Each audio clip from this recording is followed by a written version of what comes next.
नमस्कार, आप देख रहे हैं डेन न्यूज और मैं हूं आपके साथ शारदा झा। आप सभी दर्शकों का स्वागत है। बिहार विधानसभा चुनाव को लेकर चुनावी सरगर्मियां तेज हो चुकी है। इसी बीच सूत्रों से आई खबर के अनुसार बीजेपी ने बिहार विधानसभा के 121 सीटों में 11 सीट वीआईपी पार्टी के खाते में डाली है। विकासशील इंसाफ पार्टी में मधुबनी से एक सीट है और सूत्रों की माने तो मधुबनी से भावी विधायक विकासशील इंसाफ पार्टी की तरफ से वर्तमान विधान पार्षद सुमन कुमार महासेठ होंगे। हालांकि यह खबर आधिकारिक तौर पर पुष्टि नहीं की गई है। यह सूत्रों की हवाले से डेन न्यूज को यह जानकारी मिली है। बुलेटिन की शुरुआत से पहले नजर डालते हैं आज की हेडलाइंस पर। कलवाही के बेलाही गांव में मामूली सी बात पर हुई लड़ाई, दो पक्षों की मारपीट में हुआ तब्दील। कई थाना से पहुंचे पुलिस बल, स्थिति नियंत्रण में। 25 नए कोरोना संक्रमितों के साथ मधुबनी जिला में कुल आंकड़ा पहुंचा 6,274। 5700 से अधिक मरीज हो चुके हैं स्वस्थ। बेनीपट्टी के बचराजा नदी में डूबने से एक 9 वर्षीय बच्ची की हुई मौत। हरलाखी के निजी क्लिनिक में प्रसूता की मौत की खबर सोशल मीडिया पर तेजी से वायरल। डेन न्यूज ने की वायरल खबर की पड़ताल। ललमनिया थाना क्षेत्र से दहेज हत्या का मामला आया सामने। विवाहिता की जहर खिलाकर की गई हत्या। बेनीपट्टी के बीडीओ मनोज कुमार ने बेनीपट्टी विधानसभा के सभी बीएलओ के बीच कार्यशाला का किया आयोजन। झंझारपुर थाना क्षेत्र में पुलिस कर्मियों ने चलाया सर्च अभियान। 57 लीटर देशी शराब बरामद, एक तस्कर गिरफ्तार। हनुमान उत्सव के मौके पर मधवापुर के रेमा गांव में मैथिली भजन का हुआ आयोजन। हरलाखी विधानसभा में चुनावी सरगर्मियां हुई तेज। स्वीप कार्यक्रम के तहत ग्राम पंचायत सिमरा में चलाया गया मतदाता जागरूकता अभियान। विधानसभा चुनाव की तैयारियों के मद्देनजर बीडीओ वैभव कुमार ने मधवापुर प्रखंड में की समीक्षा बैठक। और मिथिला स्टूडेंट यूनियन के कार्यकर्ताओं ने आमजनों के साथ बेनीपट्टी की सीईओ पल्लवी गुप्ता से की बातचीत।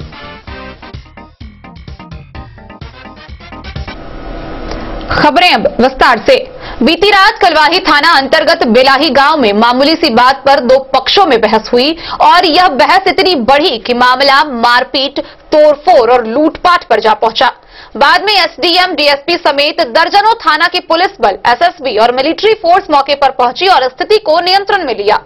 घटना में दोनों ओर से कई लोग गंभीर रूप से घायल हुए हैं, जिनका अस्पताल में इलाज चल रहा है। वहीं इस बाबत सदर डीएसपी कामिनी बाला ने बताया कि मारपीट को लेकर दोनों पक्ष पर प्राथमिकी दर्ज की जाएगी। इधर घटनास्थल पर पुलिस बल लगातार कैंप कर रही है और स्थिति को नियंत्रण में रखी हुई है। कलवाही थाना अंतर्गत बेलाही गांव में बीती रात मामूली सी बात पर हुए दो पक्षों के झगड़े ने गुरुवार को बदल दिया। दोनों पक्षों की ओर से जमकर तोड़फोड़ व पत्थरबाजी की घटना को अंजाम दिया गया।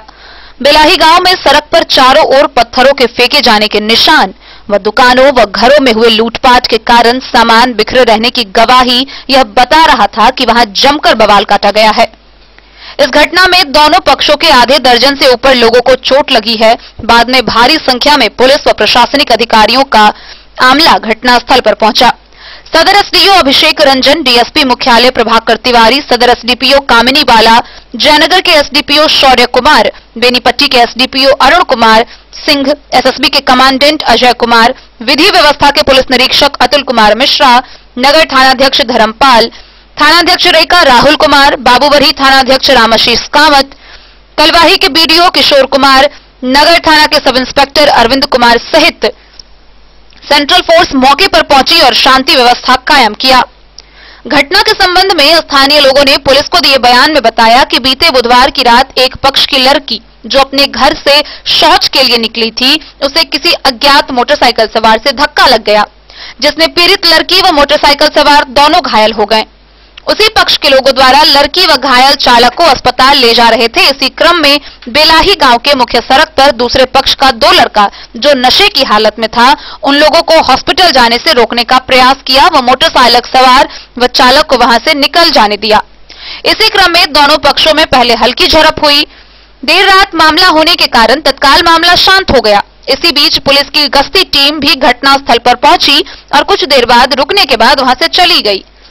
गुरुवार की सुबह से ही तनातनी की नौबत दोनों पक्षों में हो गई। मामला गाली गलौज से शुरू होकर लूटपाट व पत्थरबाजी तक पहुंचा। इसी बीच दोनों पक्षों से हुए झगड़े में अशरफ, अरशद, इस्लाम, प्रकाश, सुनील, संजय सहित कई लोगों को चोटें आई है। घटनास्थल पर वरीय पदाधिकारी के पहुंचने पर एक पक्ष ने अपनी बात को रखा, पर दूसरे पक्ष के लोग मौके पर नहीं आए। पुलिस व प्रशासन के अधिकारी काफी देर तक लोगों के आने का इंतजार किए। घटनास्थल पर भारी संख्या में पुलिस व पाला मिलिट्री अभी कैंप कर रही है। वहीं डीएसपी सदर कामिनीवाला ने बताया कि दो पक्षों के बीच मामूली सी बात पर तनाव उत्पन्न हो गया था। फिलहाल स्थिति नियंत्रण में है। घटनास्थल पर पुलिस कैंप कर रही है। वहीं पुलिस के द्वारा के मामले में दोनों पक्षों पर मामला दर्ज करने की प्रक्रिया चल रही है।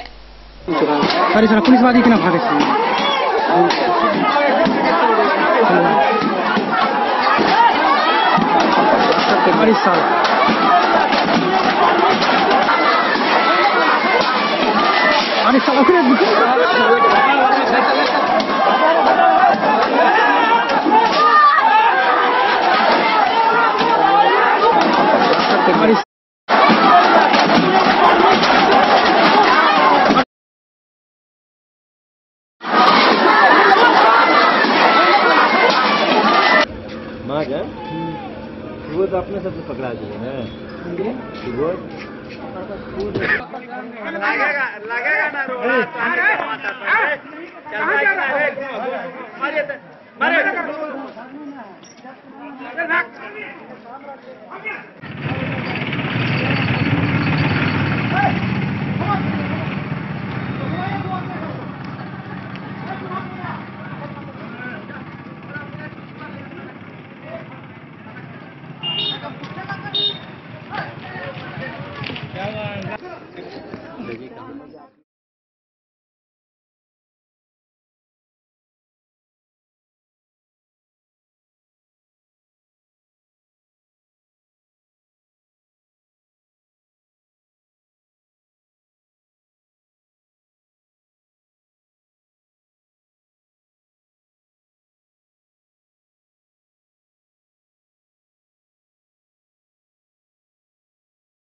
Bureau report Madhubani. मधुबनी जिले में हर रोज कोरोना के मामले सामने आ रहे हैं। हर छोटे बड़े प्राथमिक स्वास्थ्य केंद्र व कोरोना जांच शिविर में लोगों का कोरोना जांच किया जा रहा है। बुधवार को किए गए कोरोना जांच में कुल 25 लोगों की रिपोर्ट पॉजिटिव आई है।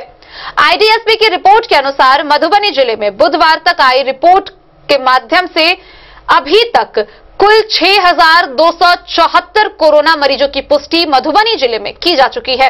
हालांकि इस बीच राहत की खबर यह है कि जिले में कोरोना रिकवरी रेट 91% है। 6,274 के इन आंकड़ों में लगभग 5700 मरीज ठीक हो चुके हैं और अपने घर जा चुके हैं। बहरहाल स्थिति यह है कि लोगों को अभी भी सतर्कता बरतनी है। मधुबनी जिला में कोरोना का कहर लगातार जारी है। जिले में एक बार फिर 25 नए कोरोना संक्रमित सामने आए हैं। आईडीएसपी की जारी रिपोर्ट के अनुसार 7 अक्टूबर यानी बुधवार को कुल 33 पॉजिटिव रिपोर्ट जारी किए गए हैं, जिसमें लखनौर प्रखंड से 9, झंझारपुर प्रखंड से 1, खजौली प्रखंड से 2, बेनीपट्टी प्रखंड से 5, राजनगर प्रखंड से 1, लौकही प्रखंड से 2, मधेपुर प्रखंड से 2, पंडौल प्रखंड से 4, कलवाही प्रखंड से 1, अंधराठारी प्रखंड से 1 व मधुबनी सदर से 5 नए कोरोना संक्रमित सामने आए हैं। और इसी के साथ मधुबनी जिला में कुल कोरोना संक्रमितों की संख्या 6,274 हो चुकी है। हालांकि इन बीच राहत की खबर यह है कि जहां प्रतिदिन 100 से 200 कोरोना संक्रमित सामने आ रहे थे, वहीं यह आंकड़ा 25 से 50 पर सिमट गया है। बुधवार को भी केवल 25 नए कोरोना संक्रमित जिले में सामने आए हैं। वहीं कोरोना संक्रमितों का आंकड़ा बुधवार तक आईडीएसपी की रिपोर्ट के अनुसार मधुबनी जिले में 6,274 पर पहुंच चुका था, जिसमें 5,650 से ज्यादा मरीज ठीक हो चुके हैं। बहरहाल मौजूदा स्थिति यह है कि कोरोना संक्रमित स्वस्थ भी बहुत जल्द हो रहे हैं। इन सभी को ध्यान में रखते हुए अभी भी चाहिए कि भारतीय स्वास्थ्य विभाग द्वारा जारी गाइडलाइन का पूरी तरह अनुपालन हो, मास्क और सैनिटाइजर का प्रयोग हो, वही लोग आपस में उचित दूरी बनाकर रहें। Bureau report Madhubani. बेनीपट्टी के महमदपुर पंचायत स्थित बछराजा नदी में डूबने से एक 9 वर्षीय बच्ची की मौत हो गई। मृतका की पहचान देपुरा गांव के वार्ड नंबर 12 निवासी ब्रह्मदेव शाह की पुत्री सुजाता कुमारी के रूप में हुई है। इस घटना के बाद पूरे क्षेत्र में मातम का माहौल है। वहीं पुलिस ने शव को पोस्टमार्टम के लिए भेज दिया है।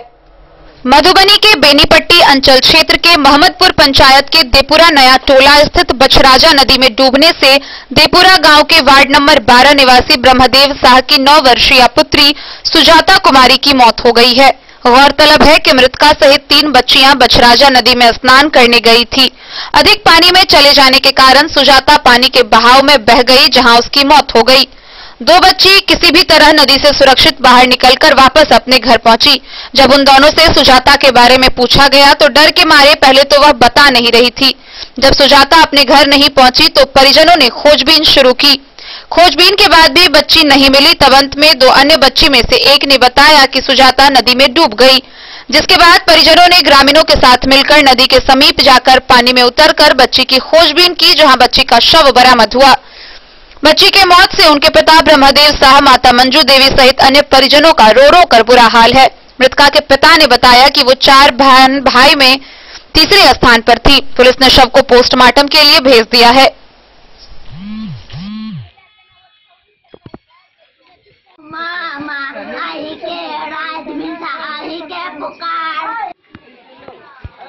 की नाम है आगे घर की भेल छले पूरा घटनाक्रम बताओ तो रात में की नदी में आगे सोच के आगे कहीं चल गए नीचे केकरा सब साथे गेल रहे 2-3टा बच्चा रहे यहाँ के सब भाई गेले वही में गाँव के यही गाँव के रहे नहा लागल रहे कि कथी करल है सोच कर गेल। अच्छा तो फिर उसके बाद की भेल अहाँ सबके केना जानकारी भेटल अहाँ सब केना तलाश केलिए हम सब फिर खोजे लगली कि बच्चा कतऽ गेलै फिर निकलल रहे कखन 5 बजे 5 बजे साँझ में। अच्छा तो फिर जब नहीं आयल तहन अहाँ सब तलाश केलिए कते काल नहीं आयल 10 बजे रात में मिलल फिर जाके अच्छा तो फिर के बतेलक जे एना भ गेलै जे बच्चा संगे गेल रहे वह बच्चा सब कहलकै जे हे डूब गेलै तहन फिर अहाँ सब तहन अहाँ सब गेलिए तो नदी में आगा जाके भेटल बॉडी के आगा जाके मिलले जतऽ रहे होते वही से कनिक के होगा प्रशासनिक पदाधिकारी सबके सूचना के लिए क्या गो बेनीपट्टी से विनोद कुमार की रिपोर्ट। हरलाखी प्रखंड के उमगांव स्थित अस्पताल रोड के एक निजी क्लिनिक में इलाज के दौरान एक प्रसूता की मौत ऑपरेशन के दौरान हो गई और यह खबर पिछले 1 सप्ताह से सोशल मीडिया पर बहुत तेजी से वायरल हो रही है। इस वायरल खबर की सच्चाई जानने के लिए हमारे डे न्यूज के संवाददाता जब ग्राउंड रिपोर्टिंग पर पहुंचे तो बेहद चौंकाने वाली खबरें सामने आई है। आइए हम आपको दिखाते हैं कि डे न्यूज की संवाददाता से वहां के ग्रामीणों और पंचायत के मुखिया से इन खबरों को लेकर क्या बातचीत हुई।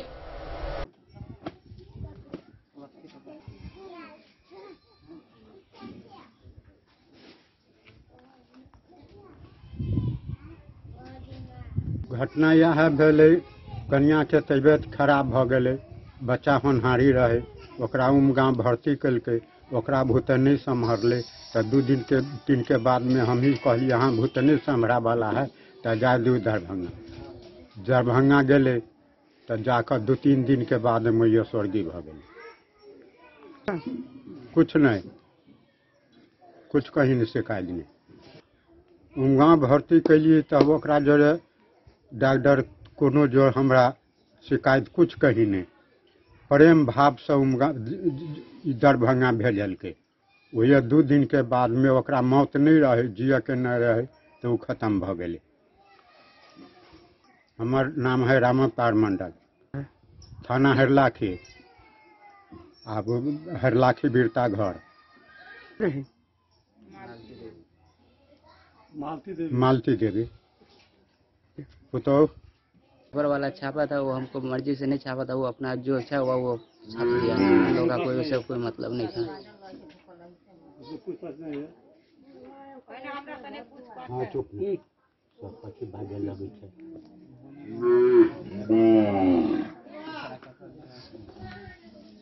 सोनेलाल मंडल हरलाखी। पेशेंट तो आया था मेरे पास, लेकिन उसको सामान्य डिलीवरी हुआ, पेशेंट सीरियस हुआ तो हम उसको रेफर कर दिए आगे। मौत होने की जानकारी आप ही लोग बता रहे हैं, अगर ऐसा हुआ है तो बहुत दुखद बात है। डॉक्टर महेश कुमार ठाकुर। घटना के बारे में हमको जानकारी जब हुआ तो हमने हरलाखी के बिरता टोल में गए। वहाँ राम अवतार मंडल का वो पुतौ थी, उनको उमगांव में ऑपरेशन किया गया था और ऑपरेशन के बाद डॉक्टर ने रिफ़र कर दिया दरभंगा। दरभंगा में किसी अस्पताल में 2-3 दिनों के बाद उनका मृत्यु हुआ। लेकिन उन लोगों का था देखिए कैसे कैसे हुआ, तो हमने गए डॉक्टर से। उमगांव में जानकी सेवा सदन है, उस डॉक्टर से मैंने बात किया। उनका भी बात जो था वो सम्मानजनक था, तो आपस में वहाँ पर बातचीत हो गई, कंप्रोमाइज हो गया। इसमें कहीं से कोई लेन देन का बात नहीं है, न लेन देन का कोई बात हुआ।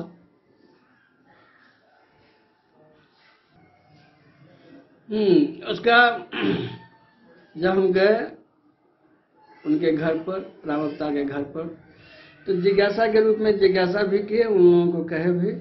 और उसके बाद जब उमगांव में जाने का मौका मिला वो जानकी सेवा सदन में, तो उस डॉक्टर का वहाँ पर कहीं से कोई बात नहीं था, बेचारे का कोई गलती नहीं थी।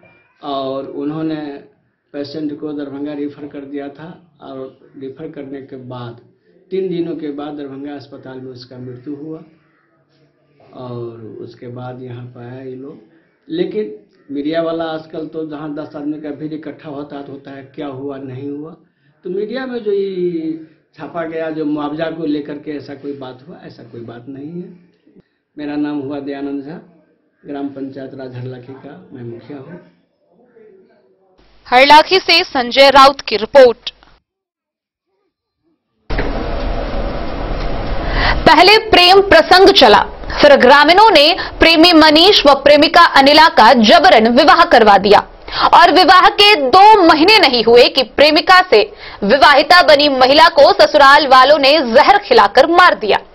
मामला ललमनिया थाना क्षेत्र का है। मामले को लेकर मृतका के दादा ने अपनी पोती के साथ मारपीट करने व जहर खिलाकर मार देने को लेकर पति, सास व समेत 7 लोगों पर एफआईआर दर्ज कराई है। गौरतलब है कि ससुराल पक्ष के द्वारा दहेज की मांग को लेकर मृतका को लगातार प्रताड़ित किया जा रहा था, जहां अंत में उसकी हत्या कर दी गई। बहरहाल पुलिस मामले की छानबीन में जुट गई है। ललमनिया ओपी थाना के स्थानीय गांव में ही दक्षिण बारी टोला प्रेम प्रसंग में हुई शादी के 2 माह बीत जाने के बाद मृतका अनिला कुमारी के प्रेमी पति मनीष कुमार ने मारपीट के बाद जहर खिलाकर बुधवार की रात निर्मम हत्या कर दी। सूत्रों से मिली जानकारी के अनुसार दोनों के बीच पिछले कई महीनों से प्रेम प्रसंग चल रहा था, जिसका खुलासा होने के बाद ग्रामीणों ने 2 माह पूर्व इन दोनों की शादी करवा दी। शादी के 1 माह बीत जाने के बाद मृतका के पति मनीष कुमार व उसके घर के सदस्यों ने पत्नी अनिला के साथ मारपीट करनी शुरू की और दहेज के लिए प्रताड़ित करना शुरू कर दिया। गौरतलब है कि बुधवार की रात उसको मारपीट करने के बाद जहर खिलाकर उसकी हत्या कर दी गई और शव को ठिकाने लगाने के लिए इलाज के बहाने अपने घर से निकल गया। इधर लड़की के दादा महादेव कामत को किसी ने सूचना दी। सूचना मिलते ही खोजने निकले परिजनों ने मृतका अनिला के साथ उसके पति, सास सुनीता को खुटौना पीएचसी में पाया। इधर लड़की के परिजनों ने तुरंत ललमनिया पुलिस को सूचना दी। सूचना मिलते ही पुलिस ने त्वरित कार्रवाई करते हुए शव के साथ मृतका के पति व सास को गिरफ्तार कर लिया। साथ ही शव को अपने कब्जे में लेकर पोस्टमार्टम के लिए मधुबनी भेज दिया। मृतका के दादा महादेव कामत के लिखित बयान पर मामला दर्ज कर लिया गया है। थाने में दिए आवेदन में बताया है कि उसकी पोती अनिला की शादी मनीष से की गई थी, लेकिन लड़का समेत उनके घर वालों ने मायके से 2 लाख रुपए और एक बाइक लाने के लिए दबाव दे रहे थे। आवेदन में रीता देवी चाची, विवेक कामत जेठ, दिनेश कामत जेठ, रमेश कामत जेठ, मनोज कामत जेठ समेत कुल 7 लोगों को नामजद किया गया है। खुटौना से रमेश सिंह की रिपोर्ट। बेनीपट्टी प्रखंड स्थित मेघदूतम सभागार में बेनीपट्टी विधानसभा के सभी बीएलओ के बीच बीडीओ मनीष कुमार की अध्यक्षता में प्रशिक्षण कार्यशाला का आयोजन किया गया। इस दौरान जारी दिशा निर्देश के आलोक में दिव्यांग और 80 वर्ष से अधिक के मतदाताओं के मतदान करने के लिए उपलब्ध सुविधाओं पर विशेष चर्चा परिचर्चा की गई। बेनीपट्टी प्रखंड कार्यालय स्थित मेघदूतम सभागार में बीडीओ मनोज कुमार की अध्यक्षता में बेनीपट्टी विधानसभा के सभी बीएलओ के बीच प्रशिक्षण कार्यशाला का आयोजन का शुरुआत बुधवार को हुआ, जिसमें भारत निर्वाचन आयोग के द्वारा जारी दिशा निर्देश के आलोक में दिव्यांग और 80 वर्ष से अधिक के मतदाताओं के मतदान करने के लिए उपलब्ध सुविधाओं और सहमति पर चर्चा परिचर्चा की गई। प्रशिक्षण कार्यशाला में मौजूद बीडीओ मनोज कुमार और बीपीआरओ गौतम आनंद ने सभी बीएलओ को बताया कि ऐसे चिन्हित मतदाताओं के घर घर भ्रमण कर उनसे सहमति प्राप्त करें कि वो पोस्टल बैलेट के माध्यम से मतदान करेंगे या फिर मतदान केंद्र पर जाकर अपने मताधिकार का प्रयोग करेंगे। अगर मतदाता मतदान केंद्र पर जाकर अपने मताधिकार का प्रयोग करने की अभिरुचि रखते हैं तो उनसे विहित प्रपत्र में सहमति प्राप्त कर 3 दिनों के अंदर रिपोर्ट उपलब्ध कराए ताकि उसे जिला प्रशासन और आयोग को प्रेषित किया जा सके। अधिकारी ने विस्तार से जानकारी देते हुए कहा कि विश्वव्यापी कोरोना महामारी को मद्देनजर रखते हुए निर्वाचन आयोग द्वारा निर्देश जारी किया गया है कि दिव्यांग और 80 वर्ष से अधिक के मतदाताओं के लिए इस बार के बिहार विधानसभा के चुनाव में पोस्टल बैलेट के माध्यम से मतदान करने की सुविधा प्रदान की जाएगी। इसके बावजूद अगर इनमें से कोई ऐसे मतदाता जो पोस्टल बैलेट के बजाय खुद मतदान केंद्र पर जाकर अपना मतदान करना चाहते हो तो उनसे प्रपत्र 12 का घ के जरिए स्वीकृति पत्र भरकर देना होगा और यह कार्य शीघ्र ही पूरा कर लिया जाए। इसलिए बेनीपट्टी 32 विधानसभा के सभी बीएलओ को यह महत्वपूर्ण कार्य गुरुवार से शुरू कर लेने की जरूरत है। गौरतलब है कि बेनीपट्टी 32 विधानसभा क्षेत्र में 1200 दिव्यांग और 1300 से अधिक 80 वर्ष से अधिक उम्र के दोनों तरह के मतदाताओं को मिलाकर कुल 2500 से अधिक मतदाताओं को चिन्हित किया गया है, जहां बीएलओ भ्रमण पर पोस्टल बैलेट के लिए स्वीकृति पत्र भरने का काम करेंगे। बेनीपट्टी 32 विधानसभा के केवल बेनीपट्टी प्रखंड में कुल 26 सेक्टर बनाए गए हैं, जिनमें से 13 सेक्टर के बीएलओ के बीच 3 शिफ्टों में आज प्रशिक्षण दिया गया और शेष बचे 13 सेक्टर के बीएलओ के बीच गुरुवार को 3 शिफ्टों में कार्यशाला आयोजित कर प्रशिक्षण दिया गया। जबकि बेनीपट्टी विधानसभा में कलवाही प्रखंड क्षेत्र भी शामिल है, जिसके बीएलओ का प्रशिक्षण संबंधित प्रखंड मुख्यालय में होगा। मौके पर बीएओ विजय गुप्ता, बीसीओ मिथिलेश कुमार, निर्वाचन शाखा में प्रतिनियुक्त कर्मी मकसूद आलम, रणधीर कुमार, तकनीकी सहायक इंद्र कुमार गुप्ता, ओपी गुप्ता, अनिल कुमार, मनोज कुमार राय व अमित कुमार सहित सभी बीएलओ मौजूद थे।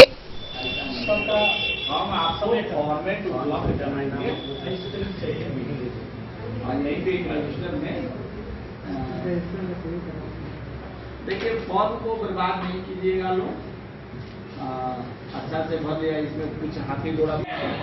आज जो सर बैठक हुआ है, क्या एजेंडा है आज बैठक? आज जो बैठक हुआ है इसमें 80+ के जो हमारे वृद्धजन हैं और जो हमारे दिव्यांग मतदाता हैं उनके लिए पोस्टल बैलेट के बारे में हम बीएलओ को बताए हैं कि वो जो 80+ और दिव्यांग मतदाता हैं उनसे एक जो भारत निर्वाचन आयोग के द्वारा हमें प्रपत्र 12 घ मिला है, उनमें उनकी हमें स्वीकृति लेना है कि वो इच्छुक हैं मतदान केंद्र पे जाके वोट करने के लिए कि उनके वो पोस्टल बैलेट के माध्यम से करेंगे। तो इसके बारे में हमारे पूरे सेक्टर पदाधिकारी और पूरे बीएलओ के इसका प्रशिक्षण दिया गया, जो भारत निर्वाचन आयोग के द्वारा हमें प्रपत्र घ प्राप्त हुआ और उसके साथ हम एक पावती और अभिस्वीकृति का प्रपत्र दिए हैं, जिसमें यदि कोई मतदाता इच्छुक है 80+ से ज़्यादा या कोई दिव्यांग मतदाता कि हम मतदान केंद्र पे जाके मतदान करेंगे तो उसे मतदान केंद्र पे जाके वो मतदान करेंगे। लेकिन जो मतदाता मतदान केंद्र पे नहीं जा पाते हैं वैसे मतदाताओं के लिए इस बार के चुनाव में, विधानसभा चुनाव में पोस्टल बैलेट के माध्यम से उन्हें मतदान कराया जाएगा। और या फिर जानकारी दिया गया है? नहीं, बैठक में हम अपने बीएलओ से मतदान केंद्र पे मूलभूत सुविधा के बारे में, बिजली पानी के बारे में हम लोगों ने उनसे जानकारी लिया है और जो समस्याएं आई है उसे स्थानीय स्तर पे संबंधित पदाधिकारी के द्वारा उसे दूर करने का हम लोग प्रयास करेंगे कि मतदाताओं को चुनाव के समय किसी भी प्रकार की समस्या का सामना नहीं करें। मतदाताओं की 80+ और जितने भी दिव्यांग मतदाता हैं जिनका लिस्ट हम लोगों ने पहले से बना लिया है, उनके घर पे जाएंगे और उनसे इस प्रपत्र 12 घ देके उनकी स्वीकृति लेंगे कि वो मतदान केंद्र पे जाके मतदान करना चाहते हैं कि वो पोस्टल बैलेट के द्वारा करना चाहते हैं। जिनकी जैसी इच्छा होगी उसके अनुसार इस बार निर्वाचन आयोग उनको सुविधा प्रदान करता है। लगभग मेरे यहाँ 2500+ दिव्यांग और 80+ वाले मतदाता चिन्हित किए गए हैं। दिव्यांग कितने हैं? बेनीपट्टी से विनोद कुमार की रिपोर्ट। खबरों का सिलसिला जारी रहेगा। वक्त हो चला है एक छोटे से ब्रेक का। मिलते हैं इस ब्रेक के बाद। आप बने रहिए हमारे साथ। होटल गोकुल राज।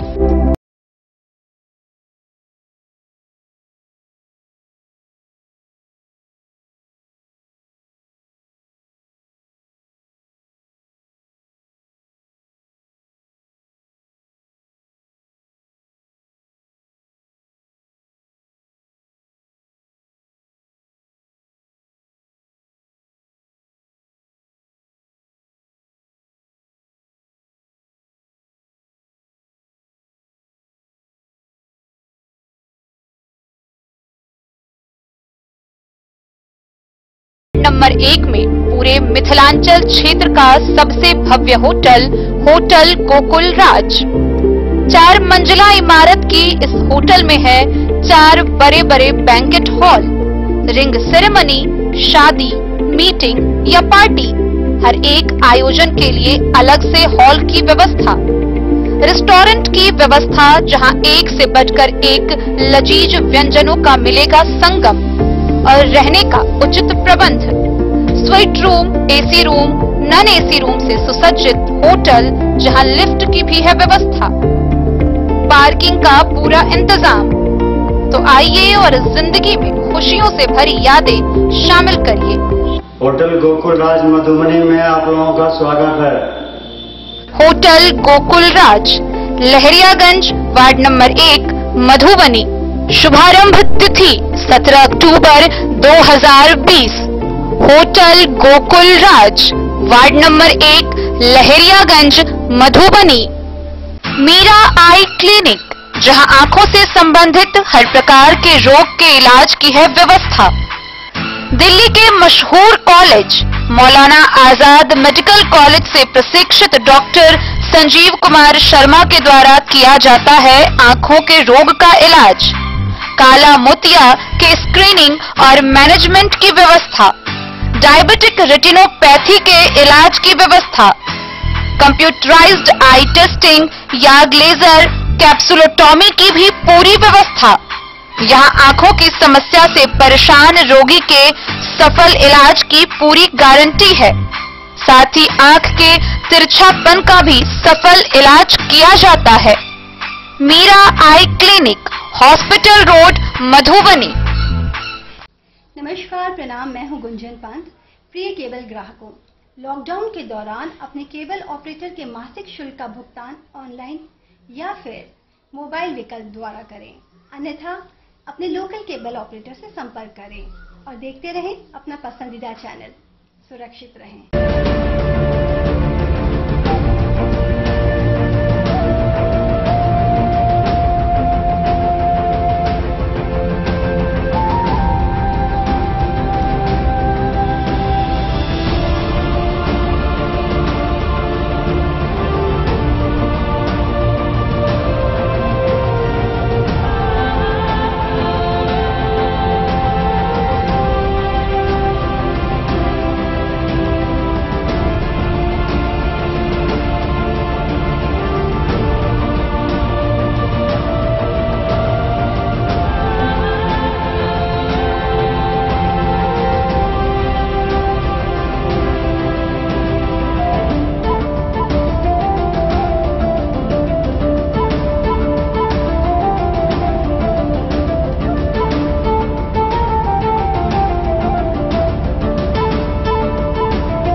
अमरनाथ प्रसाद ज्वेलर्स 916 हॉलमार्क ब्रांडेड गोल्ड एवं डायमंड ज्वेलरी शोरूम, गांधी चौक, राजनगर बाजार, एक भरोसे की पहचान। ये दुनिया का चमकता सितारा झाड़ीलाल, शादी ब्याह हो या तीज त्योहार, हर मौके के लिए हमारे पास है खास किस्म की साड़ियाँ। जरदोजी कामदार साड़ियों से लेकर डिजाइनर साड़ियों की एक से बढ़कर एक वैरायटीज, हर कलर व पैटर्न की साड़ियों का खजाना झड़ी लाल। इतना ही नहीं, अच्छी क्वालिटी व नामी कंपनियों के शर्ट पैंट के कपड़े भी हमारे यहाँ उपलब्ध हैं। कुर्ता पैजामा का कपड़ा हो या शर्ट पैंट का कपड़ा या फिर डिजाइनर सलवार सूट की हो डिमांड, हम करते हैं पूरी आपकी हर मांग। अगर आप अपनी पर्सनैलिटी में लगाना चाहते हैं चार चांद तो एक बार सेवा का मौका अवश्य दें। झड़ी लाल, हमारा पता है बड़ा बाजार एवं महिला कॉलेज रोड, मधुबन। साड़ियों एवं रेडीमेड कपड़ों का अनूठा संगम, बॉम्बे फैशन। शादी हो या कोई त्योहार, हर तरह के खास आयोजन में आपको पसंद आएंगी यहाँ के डिजाइनर कामदार एवं बेहतरीन साड़ियाँ। यानी अगर आप चाहते हैं सभी प्रकार की कामदार फैंसी बनारसी प्योर सिल्क सूती साड़ियाँ, सलवार सूट और लहंगा चुन्नी, तो सोचने की जरूरत नहीं, आए बॉम्बे फैशन। हम रखते हैं आपकी पसंद का ख्याल। शर्टिंग, सूटिंग एवं ब्रांडेड रेडीमेड कपड़े भी मिलेंगे आपको उचित मूल्य पर। यही नहीं, बच्चों के कपड़े बाजार से कम कीमत पर यानी होलसेल रेट पर प्राप्त करें। पता याद रखें, बॉम्बे फैशन, महिला कॉलेज रोड, मधुबन। झंझारपुर थाना क्षेत्र में आगामी विधानसभा चुनाव की तैयारियों के मद्देनजर पुलिसकर्मियों के द्वारा सर्च अभियान चलाया गया। इस दौरान लोगों के घरों से कुल 57 लीटर देशी शराब जब्त किए गए, साथ ही एक तस्कर को गिरफ्तार किया गया। वहीं क्षेत्र के दूसरे जगह से भी शराब जब्त किया गया है, जिसको लेकर प्राथमिकी दर्ज कराई गई है। पुलिस आगे की कार्रवाई में जुट गई है। विधानसभा चुनाव में विधि व्यवस्था को दुरुस्त रखने के लिए पुलिस अधीक्षक डॉक्टर सत्य प्रकाश के निर्देश पर झंझारपुर थाना क्षेत्र में बुधवार को सर्च अभियान चलाया गया। सर्च अभियान का नेतृत्व झंझारपुर के एसएचओ चंद्रमणि व एसएसबी 701 सी के असिस्टेंट कमांडेंट अंशुमन मुख्य उपाध्याय संयुक्त रूप से कर रहे थे। फ्लैग मार्च के साथ बुधवार की दोपहर को शुरू ही सर्च अभियान पूरे नगर क्षेत्र में चला। नगर पंचायत के इस्लामपुर गांव में भारी मात्रा में देशी विदेशी शराब विभिन्न 3 घरों से जब्त की गई, जबकि बेलराही गांव में चलाए गए सर्च अभियान में 57 लीटर देशी शराब के साथ एक व्यक्ति को गिरफ्तार किया गया। एसएचओ चंद्रमणि ने बताया कि दोनों जगहों पर बरामद शराब के मामले में अलग अलग प्राथमिकी दर्ज की गई है। इस्लामपुर में मुस्तकिम के घर से व अनवर के घर से भारी मात्रा में देशी विदेशी शराब बरामद की गई है। सर्च अभियान में घरों से अवैध रूप से रखे देशी शराब, विदेशी शराब, बियर की बरामदगी हुई। गौरतलब है कि इतनी भारी मात्रा में शराब की बरामदगी आगामी चुनाव में परेशानी डाल सकती थी। थानाध्यक्ष चंद्रमणि के मुताबिक इस्लामपुर के मुमताज का घर स्टॉक पॉइंट था। इसके अलावा मुस्तकिम के घर से भी भारी मात्रा में शराब बरामद हुई। बेलाराही गांव के अखिलेश दास, परमेश्वर राय व गुदर कामत के घर छापेमारी की गई, जिसमें अखिलेश दास के घर से 2 कार्टून देशी शराब की बरामदगी हुई और अखिलेश दास को गिरफ्तार कर लिया गया। लोगों ने बताया कि इतनी बड़ी शराब की खेप की बरामदगी स्थानीय प्रशासन के लिए चुनौती है। आगामी विधानसभा चुनाव के मद्देनजर शराब को खपाने का प्रयास किया जाना था, लेकिन पुलिस व एसएसबी के जवानों ने इन मंसूबों पर पानी फेर दिया।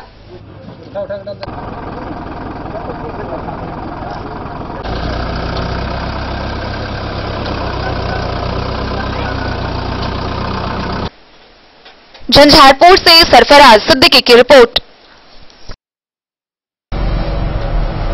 मधवापुर प्रखंड के रेमा गांव में हनुमान आराधना उत्सव के मौके पर मैथिली भजन का आयोजन किया गया।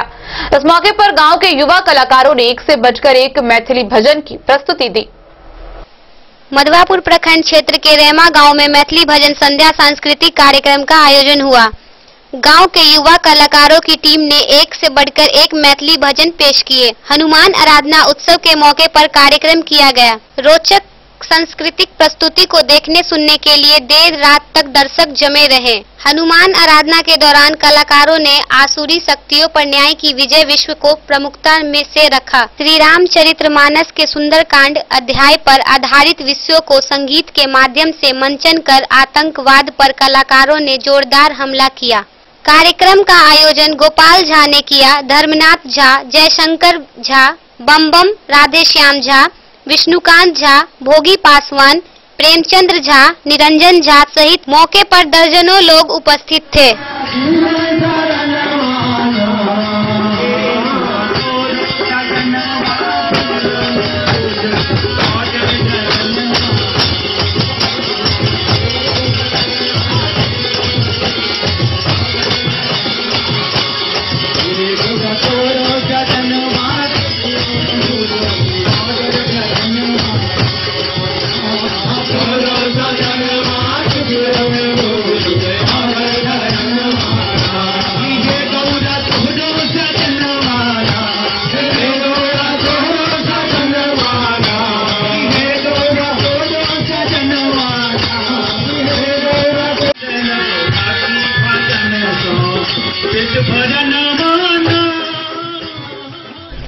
मधवापुर से शत्रुमर्दन कुमार की रिपोर्ट।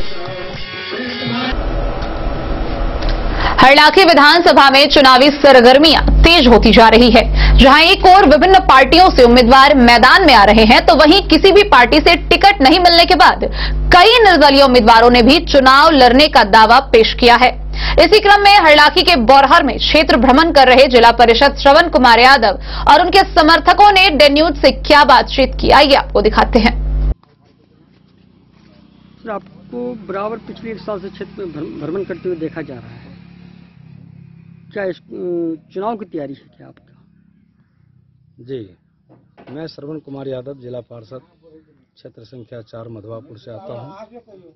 सबसे पहले मैं सभी भाइयों को, बहनों को, माताओं बहनों को, बड़े बुजुर्ग, सभी गणमान्य व्यक्तियों को, सभी मीडिया कर्मियों को और सभी मतदाता मालिक को मैं प्रणाम करता हूं। और मेरा उद्देश्य विकास है और मान सम्मान। मेरा 2 ही उद्देश्य लेकर के हम चले हैं। चुनावी मैदान में विधानसभा की तैयारी मेरा चल रहा है, विधानसभा चुनाव लड़ेंगे। 2 ही मुद्दा है, एक है विकास, जनता के बीच में विकास करना। हरलाखी बहुत पिछड़ा हुआ है, हम हर गांव गए हैं, हर जगह देखे हैं, बहुत ही पिछड़ा हुआ इलाका है, बहुत जर्जर स्थिति है यहाँ की, सड़क की, शिक्षा की, स्वास्थ्य की, सारा व्यवस्था बहुत चौपट हो गया है। इसलिए हम जो है हरलाखी विधानसभा से चुनाव लड़ने के लिए आए हैं। हरलाखी को विकास देना है और विकास करके हरलाखी को 1 नंबर स्थान पर लाना है। जितना ही पिछड़ा हुआ है उतना ही हम आगे लाने का काम करेंगे। सभी आदमी का आशीर्वाद सहयोग मिल रहा है, इसको मैं 1 नंबर हरलाखी बनाऊंगा और सभी को मान सम्मान देने का काम करूंगा। विधानसभा चुनाव बहुत जल्द होने वाली है यहाँ पर हरलाखी में। ऐसे में बहुत सारे नेता, बहुत सारी पार्टी दल के लोग यहाँ पर आ रहे हैं। आप लोग पब्लिक हैं, आप लोग क्या मूड है इस बार? इस बार मूड क्या रहेगा? श्रवण यादव जिला परिषद में रहते हुए में इतना काम किया है, फिर जनता का फिर वही हौसला है कि फिर जरूर से श्रवण यादव हरलाखी विधानसभा से लड़े और उनका काफी वोट भी हो रहा है। जनता भी लगा हुआ है, जनता भी चाहता है उनको। सबके बीच में रहने वाले नेता है, संघर्ष करते हैं, कोई भी चीज होता है तो तुरंत इकट्ठे करते हैं, उनके दरवाजे पर जाते हैं, दुख सुख में शामिल रहते हैं। तो ऐसे ही नेता होना चाहिए। तो विकास का काम करेंगे आप, क्या मूड है जनता के इस बार? और श्रवण बाबू हमारे क्षेत्र में आ रहे हैं, बहुत अच्छी बात है। विकास ही काम हो, गांव अपने जिला परिषद की जहाँ कौन सा 4 नंबर वार्ड से 4 नंबर क्षेत्र 4 नंबर क्षेत्र से जो किए हैं काम, तो जनता को हौसला हुआ है उससे। और हम लोग भी चाहते हैं जो श्रवण बाबू का माननीय विधायक की पोस्ट पर। आपका नाम? दिनेश मंडल। श्रवण यादव जिला परिषद में रहित में जितने काम कल के है वो विधायक भी नहीं कपल के विधायक जनता के हिसाब से वो काम करके जिला परिषद के आज तक नामो निशान सुने चले जिला परिषद। लेकिन श्रवण यादव सात पंचायत में मधवापुर प्रखंड में नाम। हरलाखी से संजय राउत की रिपोर्ट। मधुबनी जिला के ग्राम पंचायत सिमरा में स्वीप कार्यक्रम के तहत मतदाता जागरूकता अभियान चलाया गया। इस दौरान आंगनबाड़ी सेविकाओं ने कम मतदान प्रतिशत वाले क्षेत्रों में मतदाता से वार्ता, रैली, मेहंदी, रंगोली कार्यक्रम का आयोजन कर मतदाताओं को वोट करने के प्रति जागरूक किया। बुधवार को कम प्रतिशत मतदान वाले बूथ उत्क्रमित मध्य विद्यालय ग्राम पंचायत राज सिमरा में मतदाताओं को जागरूक करने के लिए स्वीप गतिविधि के अंतर्गत मतदाताओं से वार्ता, रैली, शपथ ग्रहण, मेहंदी और रंगोली कार्यक्रम का आयोजन किया गया। साथ ही झंझारपुर के सभी आंगनबाड़ी सेविकाओं द्वारा गृह भ्रमण के द्वारा गर्भवती महिलाओं की गोद भराई करते हुए उन्हें और उनके परिजन को मतदान करने के लिए प्रेरित किया गया। इसी प्रकार बूथ संख्या 126, 127 संस्कृत मध्य विद्यालय परजुआर बेनीपट्टी ग्राम पंचायत परजुआर में कम मतदान प्रतिशत वाले बूथ पर स्वीप गतिविधि के अंतर्गत बालिकाओं की साइकिल रैली, सेविकाओं की मतदाता जागरूकता रैली, शपथ ग्रहण, मेहंदी, रंगोली कार्यक्रम के द्वारा लोगों को मतदान के लिए जागरूक किया गया। Bureau report Madhubani. आगामी विधानसभा चुनाव की तैयारियों के मद्देनजर बीडीओ वैभव कुमार ने मधवापुर प्रखंड के आईटी भवन में कर्मियों के साथ समीक्षा बैठक की। इस दौरान निर्वाचन से संबंधित कार्यों को जिम्मेदारी पूर्वक तय समय सीमा के अंदर करने का निर्देश दिया। वहीं कार्य में लापरवाही करने वाले लोगों के खिलाफ कार्रवाई करने की भी बात कही गई। सभी प्रकार के दिव्यांगजन और 80 साल से अधिक उम्र के वोटर यदि घर बैठे वोटिंग करने की इच्छा जताएं तो वैसे लोगों से फॉर्म 12D भरवाकर निर्वाचन कार्यालय में जमा करना सुनिश्चित करें। ये बातें बीडीओ वैभव कुमार ने मधवापुर में कही। वे आईटी भवन के सभागार में मधवापुर प्रखंड क्षेत्र के हेडमास्टरों को संबोधित कर रहे थे। मौका था बिहार विधानसभा चुनाव 2020 की तैयारी के लिए संबंधित लोगों के साथ समीक्षा बैठक के आयोजन का। 1 सप्ताह के भीतर यह रिपोर्ट करने का निर्देश बीडीओ ने हेडमास्टरों को दिया। उन्होंने कहा कि निर्वाचन से संबंधित कार्यों को पूरा करने में तय समय सीमा का ख्याल जिम्मेदारी पूर्वक रखें, क्योंकि अनेक चरणों में होने वाले विभिन्न कार्यों की तारीख पूर्व निर्धारित है। इसलिए किसी भी परिस्थिति में न तो कार्यों की तारीख बदली जा सकती है और न ही कार्यों का प्रारूप। इसलिए ड्यूटी में लापरवाही करने वाले लोगों के खिलाफ कार्रवाई की अनुशंसा किए जाने की बात भी बीडीओ ने कही। उन्होंने आदर्श आचार संहिता के नियमों का पालन करने में कोताही नहीं करने की अपील सरकारी कर्मचारियों से की। ऐसा क्यों करेगा कि शौचालय में जाके बुक नंबर लिख देगा? लेकिन थोड़ा सा है तो समझा बुझा देना। अभी सबका क्या सॉल्यूशन है? जब लिखने आता है इस बार तो एक पूरे वेंडर के खिलाफ से नहीं हुआ। डीएम साहब बहुत केयरफुल है। मधवापुर से शत्रुमर्दन कुमार की रिपोर्ट। खबरों का सिलसिला जारी रहेगा। वक्त हो चला है एक छोटे से ब्रेक का। मिलते हैं इस ब्रेक के बाद। आप बने रहिए हमारे साथ। ज्वेलरी हाउस स्वर्णश्री, सोने की शुद्धता मापने वाला यंत्र कैरेटोमीटर यहां उपलब्ध है, क्योंकि सोने की शुद्धता और आपके विश्वास के साथ कोई समझौता नहीं। रत्न, सोना व चांदी के हर तरह के आभूषणों के लिए एक बार अवश्य आएं। लाइट वेट व बेहतरीन कारीगरी वाले गहनों का अनूठा संगम। आपका भरोसा ही है हमारी पूंजी। बिना किसी मिलावट व पूरी शुद्धता के साथ हॉलमार्क गहने आपको देना हमारा परम कर्तव्य।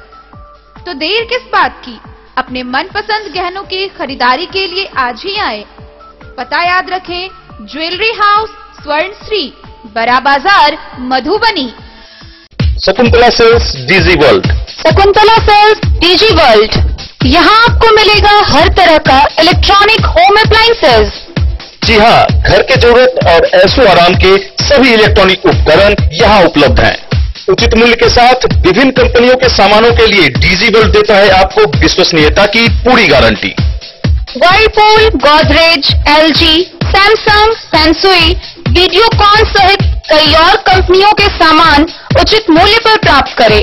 इतना ही नहीं, AC, LED, cooler, refrigerator, washing machine, Triveni अलमीरा, चिमनी, लैपटॉप और मोबाइल के लिए आपको कहीं और जाने की जरूरत नहीं। तो आइए शकुंतला सेल्स डीजी वर्ल्ड और अपने मनपसंद सामानों की खरीदारी कर अपने घर ले आइए। पता याद रखें, Shakuntala sales DG world, head post office road, Madhubani. यहाँ सभी इलेक्ट्रॉनिक अप्लायंसेज में 0% के इंटरेस्ट पर बजाज फाइनेंस के द्वारा ईएमआई पर खरीदारी की सुविधा उपलब्ध है। Testbook presents Testbook pass for all government job aspirants. So चाहे आप ऑनलाइन कोर्सेज की हेल्प से अपने कॉन्सेप्ट्स क्लियर करना चाहते हैं या ऑनलाइन मॉक टेस्ट से प्रैक्टिस करना चाहते हैं, तो Testbook pass is for you. Testbook pass offers complete preparation with 3500 plus mock test, 100 plus online courses for over 100 plus exams. And to improve your speed, accuracy and faster learning, you will also get 500 plus tips and tricks videos, 30 plus test attempt strategy sessions, 1000 plus practice sets and quizzes, 500 plus PDF study notes. Test book pass is your full pass for complete preparation for all your exams. Till now, 37,000 plus students got selected using test book. You could be next. So to achieve your goal, kickstart your complete preparation with test book pass. Break के बाद एक बार फिर आप सभी दर्शकों का स्वागत है। आगे बढ़ने से पहले नजरें एक बार हेडलाइंस पर। कलवाही के बेलाही गांव में मामूली सी बात पर हुई लड़ाई, 2 पक्षों की मारपीट में हुआ तब्दील। कई थाना से पहुंचे पुलिस बल, स्थिति नियंत्रण में। 25 नए कोरोना संक्रमितों के साथ मधुबनी जिला में कुल आंकड़ा पहुंचा 6,274। 5700 से अधिक मरीज हो चुके हैं स्वस्थ। बेनीपट्टी के बचराजा नदी में डूबने से एक 9 वर्षीय बच्ची की हुई मौत। हरलाखी के निजी क्लिनिक में प्रसूता की मौत की खबर सोशल मीडिया पर तेजी से वायरल। द न्यूज ने की वायरल खबर की पड़ताल। ललमनिया थाना क्षेत्र से दहेज हत्या का मामला आया सामने। विवाहिता की जहर खिलाकर की गई हत्या।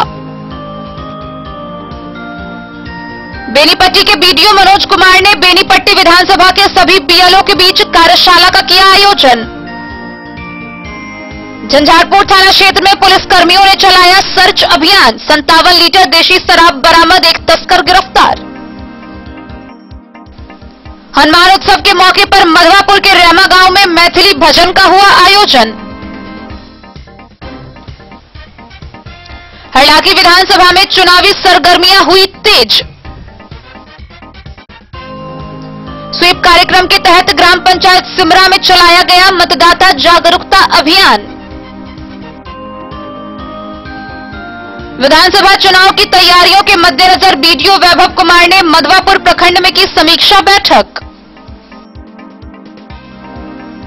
और मिथिला स्टूडेंट यूनियन के कार्यकर्ताओं ने आमजनों के साथ बेनीपट्टी की सीईओ पल्लवी गुप्ता से की बातचीत।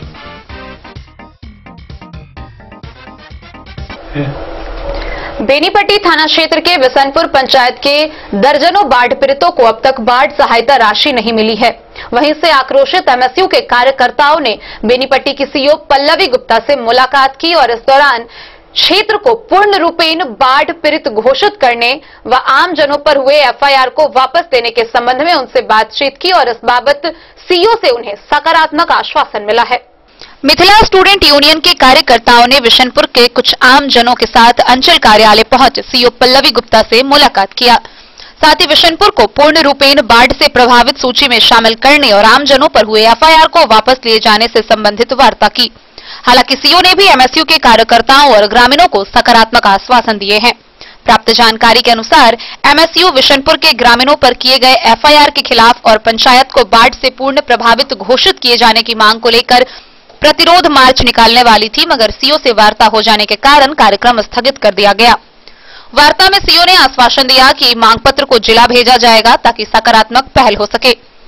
गौरतलब है कि बाढ़ सहायता राशि से वंचित बिशनपुर पंचायत के सैकड़ों ग्रामीणों के द्वारा कुछ दिन पूर्व मकिया पुल के निकट सड़क जाम कर प्रदर्शन किया गया था। जाम की सूचना पर बीडीओ सीईओ थानाध्यक्ष स्थल पर पहुंचकर वार्ता कर जाम हटाने का प्रयास किए, मगर जामकर्ताओं ने किसी की नहीं सुनी, जिसके बाद वरीय अधिकारी के निर्देश के आलोक में सीईओ के द्वारा आचार संहिता रहने के बावजूद सड़क जाम करने और विधि व्यवस्था भंग करने का आरोप लगाते हुए थाना में प्राथमिकी दर्ज कराई गई।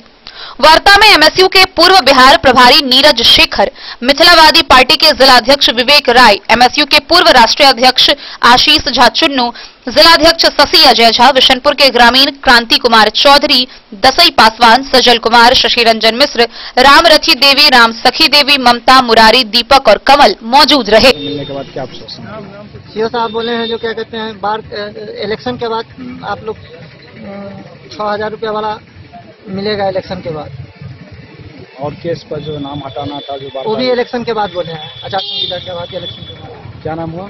क्रांति कुमार चौधरी, घर लड्डूगामा। ब्लॉक पर, लेकिन क्या नाम हुआ आपका? शशि रंजन, घर लड्डूगामा। आज जो सीईओ से मिले हैं वार्ता के लिए, क्या आश्वासन मिला सीईओ? उन्होंने यही आश्वासन दिया जो 26 तारीख को जो सड़क जाम में प्राथमिकी दर्ज किया गया, उसमें हम लोग का मांग यही था जो प्रशासन द्वारा किया गया एफआईआर वापस लिया जाए एवं सभी पब्लिक का 100% बाढ़ अनुदान की राशि दिया जाए। तो उन्होंने यह कहा कि इसके आवेदन हम आगे लिखकर डीएम साहब को भेजेंगे और हम आश्वासन दिलवाते हैं जो उनसे मिलने के बाद हम बाढ़ अनुदान के पैसे सभी पब्लिक को देंगे। लेकिन उन्होंने एक ये भी कहा कि हम ऊपर के प्रशासनिक दबाव के कारण सभी लोगों पर, अज्ञात लोगों पर एफआईआर कर दिया जिनको हम पहचानते भी नहीं थे, लेकिन हम इसमें संशोधन कर रहे हैं और जो निर्दोष व्यक्ति है जिसका नाम डाल दिया गया उसको हम उस प्राथमिकी से नाम हटाएंगे और जब तक आदर्श आचार संहिता समाप्त नहीं हो जाएगा तब तक किसी भी आम जनता का गिरफ्तारी नहीं होगी। बेनीपट्टी से विनोद कुमार की रिपोर्ट। बाबूबरी प्रखंड कार्यालय पर जिला निर्वाचन पदाधिकारी डॉक्टर नीलेश रामचंद्र देवरे के नेतृत्व में चुनाव संबंधी तैयारियों को लेकर पदाधिकारियों की समीक्षा बैठक हुई। इस दौरान सभी सेक्टर मजिस्ट्रेट को उनके बूथ का भौतिक निरीक्षण करने व मूलभूत सुविधाओं की समीक्षा करने का निर्देश दिया गया। बुधवार को चुनाव तैयारी की समीक्षा के क्रम में मधुबनी जिले के 34 बाबूबरही विधानसभा क्षेत्रों के RO, ARO, BDO, CO, SHO, flying squad, sector magistrate व चुनाव से संबंधित अन्य पदाधिकारी के साथ जिला निर्वाचन पदाधिकारी सह जिला पदाधिकारी डॉक्टर नीलेश रामचंद्र देवरे के द्वारा चुनाव तैयारी की समीक्षा बैठक बाबूबरही प्रखंड कार्यालय में की गई। इस दौरान पुलिस अधीक्षक डॉक्टर सत्यप्रकाश, प्रशिक्षु सहायक समाहर्ता प्रीति, पुलिस उपाधीक्षक कामिनी वाला मौजूद थे। जिला निर्वाचन पदाधिकारी ने बाबूबरही विधानसभा के सभी 38 सेक्टर मजिस्ट्रेट से वीवीपैट व ईवीएम मशीन कनेक्ट करना, मॉक पॉल करना, फॉर्म फिल करना, हैंड्स ऑन ट्रेनिंग का टेस्ट समीक्षा के दौरान लिया व संतोषप्रद बताया। सभी सेक्टर मजिस्ट्रेट को उनके बूथ का भौतिक निरीक्षण करने व मूलभूत सुविधाओं की समीक्षा करने का निर्देश दिया गया। बाबूबरही विधानसभा क्षेत्र के नेपाल के सीमावर्ती क्षेत्रों में अवस्थित बूथों का निरीक्षण बीडीओ व थानाध्यक्ष लदनिया को करने का निर्देश जिला पदाधिकारी द्वारा दिया गया। जिला निर्वाचन पदाधिकारी द्वारा सभी पदाधिकारियों को चुनाव के कोविड-19 के दिशा निर्देशों का अनुपालन मतदान के दौरान करने का निर्देश दिया गया। बाबूबरही से ललित नारायण सिंह की रिपोर्ट। आगामी विधानसभा चुनाव के मद्देनजर जिला पदाधिकारी डॉक्टर नीलेश रामचंद्र देवरे के द्वारा सहायक व्यय प्रेक्षक वीवीटी के पदाधिकारी व कर्मियों को प्रशिक्षित किया गया। इस दौरान जिला पदाधिकारी के द्वारा पदाधिकारी व कर्मियों को प्रत्येक अभ्यर्थियों के द्वारा किए जा रहे व्यय का लेखा जोखा तैयार करने का निर्देश दिया गया। गुरुवार को मधुबनी समाहरणालय के जिला सभागार में आगामी बिहार विधानसभा निर्वाचन 2020 के मद्देनजर सहायक व्यय प्रेक्षक वीवीटी वीएसटी के पदाधिकारी व कर्मी को जिला निर्वाचन पदाधिकारी डॉक्टर नीलेश रामचंद्र देवरे द्वारा प्रशिक्षित किया गया। इस दौरान व्यय कोषांग के नोडल पदाधिकारी, कर्मी, सहायक समाहर्ता प्रीति, कोषागार पदाधिकारी मौजूद थे। जिला निर्वाचन पदाधिकारी ने पदाधिकारी व कर्मियों को प्रत्येक अभ्यर्थियों के द्वारा किए जा रहे व्यय का लेखा जोखा तैयार करने का निर्देश दिया। वीएसटी को प्रत्येक अभ्यर्थी द्वारा की जाने वाली मीटिंग एवं सभा स्थल पर जाकर वीडियोग्राफी करने व उसका लेखा तैयार कर कॉपी सीडी में रखकर प्रतिवेदन व्यय लेखा कोषांग भेजने का निर्देश दिया। जिला निर्वाचन पदाधिकारी ने सहायक व्यय प्रेक्षक को निर्देश दिया कि वे प्रत्येक अभ्यर्थी के व्यय लेखा की जांच में व्यय प्रेक्षक को पूर्ण सहयोग करेंगे। Bureau report, Madhubani. मधुबनी समाहरणालय के एनआईसी कार्यालय कक्ष में सभी राजनीतिक दलों के प्रतिनिधियों के समक्ष जिला पदाधिकारी डॉक्टर नीलेश रामचंद्र देवरे ने जिला के सभी 10 विधानसभा क्षेत्रों के ईवीएम का प्रथम रेंडमाइजेशन किया। इस दौरान कार्यक्रम में सभी राजनीतिक दल के प्रतिनिधि उपस्थित रहे। आगामी बिहार विधानसभा आम निर्वाचन 2020 से संबंधित जिला के सभी 10 विधानसभा क्षेत्रों के ईवीएम का प्रथम रेंडमाइजेशन जिला निर्वाचन पदाधिकारी डॉक्टर नीलेश रामचंद्र देवरे के द्वारा राजनीतिक दलों के प्रतिनिधियों के समक्ष समाहरणालय के एनआईसी कार्यालय कक्ष में किया गया। इस दौरान जनता दल यूनाइटेड के जिलाध्यक्ष अब्दुल कयूम, कांग्रेस के जिलाध्यक्ष शीतलांबर झा, राजद प्रतिनिधि अमन यादव, एनसीपी प्रतिनिधि श्यामानंद तिवारी, बीएसपी प्रतिनिधि हरिओम पासवान, बीजेपी प्रतिनिधि अरुण कुमार झा, सीपीआई के सचिव मोतीलाल शर्मा, सीपीआई माले के प्रतिनिधि राजेश मिश्रा व एलजेपी के प्रतिनिधि सिद्धार्थ महतो मौजूद थे। Bureau report, Madhubani. मधुबनी नगर थाना क्षेत्र के विभिन्न इलाकों में मधुबनी विधानसभा क्षेत्र के द्वितीय चरण में होने वाले मतदान में शांति व्यवस्था कायम रखने व सेंट्रल फोर्स को एरिया डोमिनेशन के लिए फ्लैग मार्च निकाला गया। पुलिस व सेंट्रल फोर्स के द्वारा भयमुक्त वातावरण में निष्पक्ष चुनाव संपन्न कराने को लेकर आश्वासन दिया गया। 36 मधुबनी विधानसभा क्षेत्र में आगामी द्वितीय चरण में 3 नवंबर को होने वाले मतदान में शांति व्यवस्था कायम रखने व सेंट्रल फोर्स को एरिया डोमिनेशन के लिए मंगलवार को नगर थाना क्षेत्र के विभिन्न इलाकों में फ्लैग मार्च निकाला गया। रेहका प्रखंड के प्रखंड विकास पदाधिकारी सत्येंद्र कुमार यादव, नगर थानाध्यक्ष सह पुलिस निरीक्षक धर्मपाल के नेतृत्व में एसएसबी के अधिकारी व जवान, बीएमपी व नगर थाना के पुलिस अधिकारी व जवानों ने नगर थाना से फ्लैग मार्च निकालकर थाना क्षेत्र के कोतवाली चौक, कैटोला, बसवारा, भगवारा, लहरियागंज सहित कई अन्य चौक चौराहों से होते हुए पूरे शहर में गश्त लगाई। नगर थानाध्यक्ष सह पुलिस निरीक्षक ने बताया कि सेंट्रल फोर्स के एरिया डोमिनेशन व क्षेत्र में शांति व्यवस्था बनाए रखने ताकि भयमुक्त वातावरण में निष्पक्ष चुनाव संपन्न हो सके, इसके लिए पुलिस व सेंट्रल फोर्स के द्वारा फ्लैग मार्च निकाला गया है।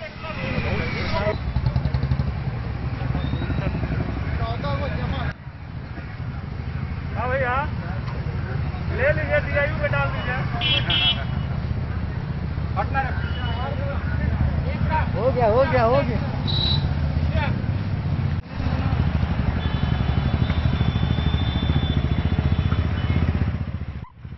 मधुबनी से फिरोज आलम की रिपोर्ट। तो आज के इस बुलेटिन में फिलहाल इतना ही। कल फिर हाजिर होंगे नए खबरों के साथ। तब तक दीजिए पूरी टीम को इजाजत और मधुबनी की हर छोटी बड़ी खबरों के लिए देखते रहिए DEN न्यूज। सतर्क रहिए, सजग रहिए, सुरक्षित रहिए। नमस्कार।